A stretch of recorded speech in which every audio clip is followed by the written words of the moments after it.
Capítulo 11. Então eu pergunto, será que Deus rejeitou o seu próprio povo?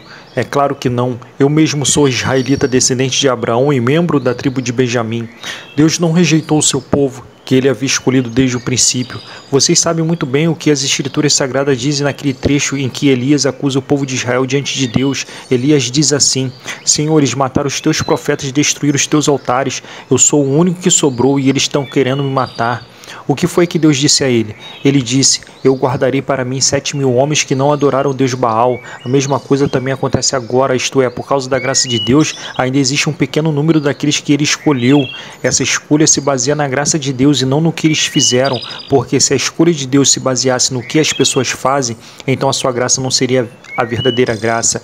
E isso quer dizer que não foi o povo de Israel que encontrou o que estava procurando. Quem encontrou foi apenas um pequeno grupo que Deus escolheu. Os outros não quiseram ouvir o chamado de Deus. Como diz as Escrituras Sagradas, Deus endureceu o coração e a mente deles, deu-lhes olhos que não podem ver e ouvidos que não podem ouvir até o dia de hoje.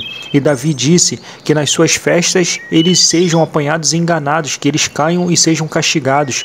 Ó Deus, faze com que eles fiquem cegos e fiquem sempre curvados debaixo do peso das suas dificuldades.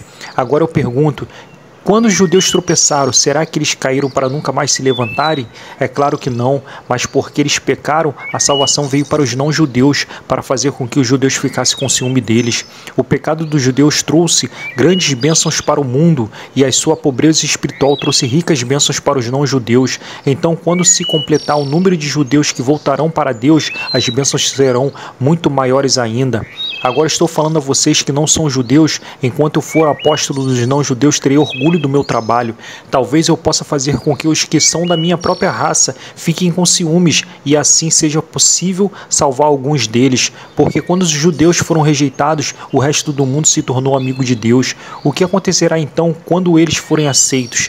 Os que estiverem mortos receberão vida, pois se o primeiro pão assado depois da colheita é dedicado a Deus, isso quer dizer que todos os outros pães também são dedicados a Ele. E se as raízes de uma árvore são oferecidas a Deus, os galhos também são dele. Alguns galhos da oliveira cultivada foram quebrados, e um galho de oliveira brava enxertado nela, pois vocês, os não-judeus, são como aquela oliveira brava e agora tomam parte na força e na riqueza espiritual dos judeus. Portanto, vocês não devem desprezar os galhos que foram quebrados. Como é que vocês podem estar orgulhosos? Vocês são somente galhos, não são vocês que sustentam a raiz, é a raiz que sustenta vocês. Porém, vocês dirão, sim, mas os galhos foram quebrados a fim de darem lugar para nós. Isso é verdade, mas lembre que eles foram quebrados porque não creram. No entanto, vocês continuam na oliveira porque creem. E não tenham orgulho disso, pelo contrário, tenham medo. Se Deus não deixou de castigar os judeus, que são como galhos naturais, vocês acham que Ele vai deixar de castigar vocês? Vejam como Deus é bom e também é duro. Ele é duro para os que caíram e bom para vocês, se continuarem sempre confiando na bondade dele. Senão, vocês também serão cortados. E se os judeus abandonarem a sua descrença, serão enxertados na oliveira cultivada, pois Deus pode enxertá-los de novo. Vocês, os não-judeus, são como aquele galho de oliveira brava que foi cortado e enxertado contra a natureza na oliveira cultivada. Os judeus são como essa oliveira cultivada, portanto, para Deus será muito mais fácil enxertar de novo na própria árvore deles esses galhos quebrados. Meus irmãos, quero que vocês conheçam uma verdade secreta para que não pensem que são muitos sábios.